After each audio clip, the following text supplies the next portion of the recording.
Primeiro, eu vou contar para vocês o resultado. Nesse último ano, uma paciente que tinha pavor de dirigir conseguiu voltar a dirigir. Ela já era habilitada, mas não dirigia. Tá dirigindo, tá indo para lá e para cá, já vai para academia, vai para terapia, vai para o supermercado, vai ver a mãe, vai visitar as amigas, vai para a sessão dela de estética, tudo sozinha. Foi uma construção. Ela foi responsável por metade do tratamento, porque ela foi lá e fez. Tudo que eu dizia para ela semanalmente, tarefa de casa por tarefa de casa, ela executava exatamente conforme o proposto. E ela não quer aparecer, mas ela sabe que é dela que eu tô falando, com muito orgulho. Uma paciente queridíssima, que faz, que realmente investe nela. Ela não vai na terapia só para passar tempo. Ela vai na terapia para realmente fazer diferente. E tem resultado. Fiz os atendimentos hoje de duas mulheres muito dependentes emocionalmente dos maridos. Mulheres ainda que não têm habilitação, que relatam não conseguir sair sozinha para lugar nenhum.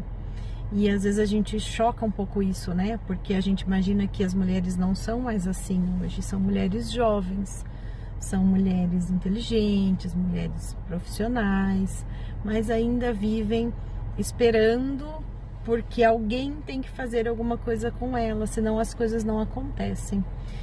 Uma delas me disse: eu morro de vontade de ir ao shopping, tomar um café, mas sozinha eu não vou. Então não é só dependência de alguém para dirigir, né? A dependência de estar acompanhada. Isso é um aprendizado, né? Parece que sempre você precisa ter alguém como muleta do teu lado, senão você não vai respirar.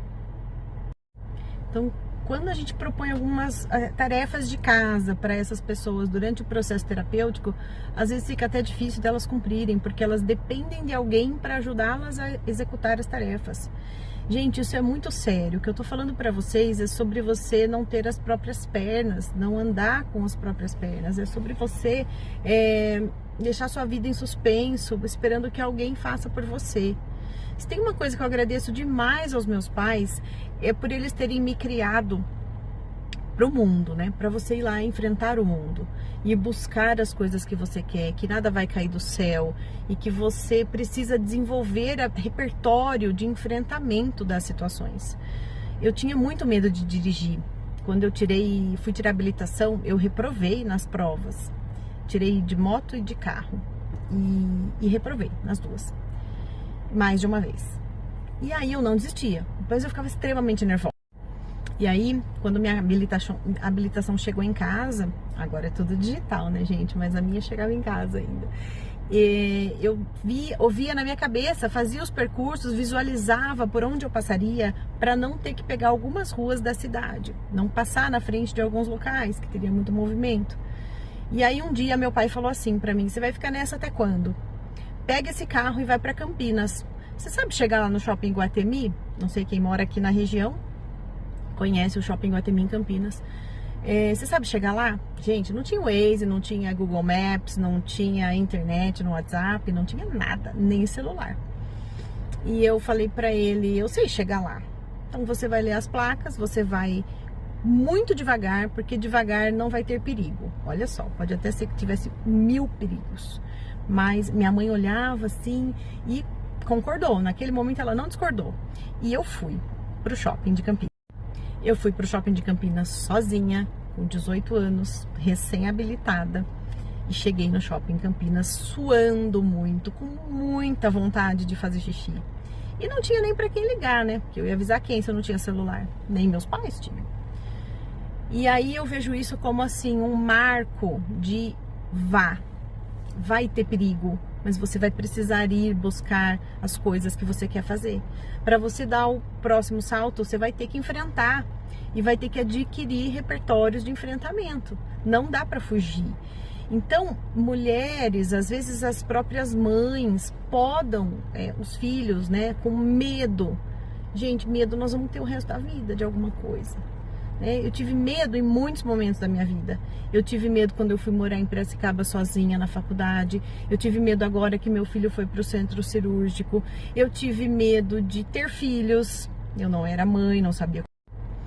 Meu pai também dizia assim, saía com as minhas amigas, enfim, e ele dizia assim, não, pode voltar para casa da sua amiga, que morava bem próximo de onde a gente saía, geralmente. Pode voltar lá para casa da sua amiga a pé, vocês duas, não tem perigo. Eu achava que tinha perigo, minha mãe acho que também achava que tinha perigo, mas ele falava assim, não tem perigo, pode ir, você vai ter que ir. Depender de ônibus, né? Eu comecei a depender de ônibus intermunicipal muito cedo. Hoje, coisas que a gente como mãe não deixa os filhos fazerem. Então eles não precisam. Hoje tem Uber, né? Se precisar.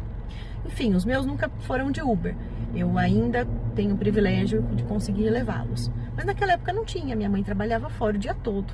E meu pai também. E aí, quando a gente saía, a gente ia de ônibus. Então, eu enfrentei coisas que não foram fáceis para uma garota, por exemplo, de 11, 12 anos, fazer hoje. Que são comuns. Tô contando tudo isso pra vocês, porque vocês vão ter que começar a enfrentar as coisas da vida. Ir lá e buscar o que vocês querem, sabe? Parar de querer validação, de querer aprovação, de querer que o outro aplauda, de querer esperar que o outro pare a vida pra te ajudar, pra viver sua vida. Gente, vai lá e faz, resolve esse negócio. E aí, quando minha habilitação chegou em casa, agora é tudo digital, né, gente? Mas a minha chegava em casa ainda. E eu ouvia na minha cabeça, fazia os percursos, visualizava por onde eu passaria para não ter que pegar algumas ruas da cidade, não passar na frente de alguns locais que teria muito movimento. E aí um dia meu pai falou assim para mim, você vai ficar nessa até quando? Pega esse carro e vai para Campinas. Você sabe chegar lá no Shopping Iguatemi? Não sei quem mora aqui na região conhece o Shopping Iguatemi em Campinas. Você sabe chegar lá? Gente, não tinha Waze, não tinha Google Maps, não tinha internet no WhatsApp, não tinha nada, nem celular. E eu falei pra ele, eu sei chegar lá. Então você vai ler as placas, você vai muito devagar, porque devagar não vai ter perigo. Olha só, pode até ser que tivesse 1000 perigos. Mas minha mãe olhava assim e concordou. Naquele momento ela não discordou. E eu fui pro shopping de Campinas. Eu fui pro shopping de Campinas sozinha, com 18 anos, recém-habilitada. E cheguei no shopping Campinas suando muito, com muita vontade de fazer xixi. E não tinha nem pra quem ligar, né? Porque eu ia avisar quem se eu não tinha celular. Nem meus pais tinham. E aí eu vejo isso como assim, um marco de vai ter perigo, mas você vai precisar ir buscar as coisas que você quer fazer. Para você dar o próximo salto, você vai ter que enfrentar e vai ter que adquirir repertórios de enfrentamento. Não dá para fugir. Então, mulheres, às vezes as próprias mães podam os filhos, né, com medo. Gente, medo nós vamos ter o resto da vida de alguma coisa. Eu tive medo em muitos momentos da minha vida. Eu tive medo quando eu fui morar em Piracicaba sozinha na faculdade. Eu tive medo agora que meu filho foi para o centro cirúrgico. Eu tive medo de ter filhos. Eu não era mãe, não sabia. Eu quero dizer para vocês, para não me estender tanto mais, né? É que a gente só adquire repertório para enfrentamento das coisas no processo. Ontem eu falei para vocês sobre não fazer ensaios na vida, né? A vida é um show que já tá acontecendo. E aí você vai paralisando sua vida, sua história, porque você tem medos, traumas, raiva dos outros, mágoas do passado, couraças, né? Pelo corpo todo rígido, adoecido, doendo, que você não libera, que você não vai fazer diferente. Pensa se um empresário bem-sucedido tivesse medo e não fizesse nada. Como é que ele daria seguimento na empresa? Como seria o nosso mundo se todos os grandes empresários tivessem medo e seguissem sua vida baseada nos medos? A gente não teria nenhum mundo existindo como ele existe. Presta atenção. Então, assim, toma cuidado com as suas próprias feridas, né, de medo, para não passar para os filhos, para não passar adiante. A maior parte dos nossos medos não acontecem, isso é comprovado pela ciência, mas tem medo que acontece, claro. A gente não pode ser hipócrita, tudo tem um risco na vida. Teve coisas que eu fiz, por exemplo, morar fora foi uma coisa que eu detestei na minha vida.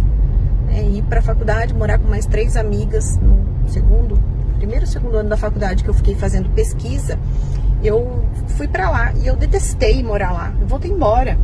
Ah, mas deu errado? Não deu errado. Como é que que eu poderia saber como seria se eu não tivesse ido? Então, a maioria dos medos que você não faz as coisas, ou não vai nos lugares, ou não começa a dirigir, é por medo de acontecer alguma coisa errada. Mas e se der certo? E se acontecer o bom? Sua mente só lida com o caos para te proteger. Pensa nisso. Então, assim, toma cuidado com as suas próprias feridas, né, de medo, para não passar para os filhos, para não passar adiante. A maior parte dos nossos medos não acontecem, isso é comprovado pela ciência, mas tem medo que acontece, claro. A gente não pode ser hipócrita, tudo tem um risco na vida. Teve coisas que eu fiz, por exemplo, morar fora foi uma coisa que eu detestei na minha vida. Ir para a faculdade, morar com mais 3 amigas no primeiro e segundo ano da faculdade que eu fiquei fazendo pesquisa, eu fui para lá e eu detestei morar lá. Eu voltei embora. Ah, mas deu errado? Não deu errado. Como é que eu poderia saber como seria se eu não tivesse ido? Então, a maioria dos medos que você não faz as coisas, ou não vai nos lugares, ou não começa a dirigir, é por medo de acontecer alguma coisa errada. Mas e se der certo? E se acontecer o bom? Sua mente só lida com o caos para te proteger. Pensa nisso.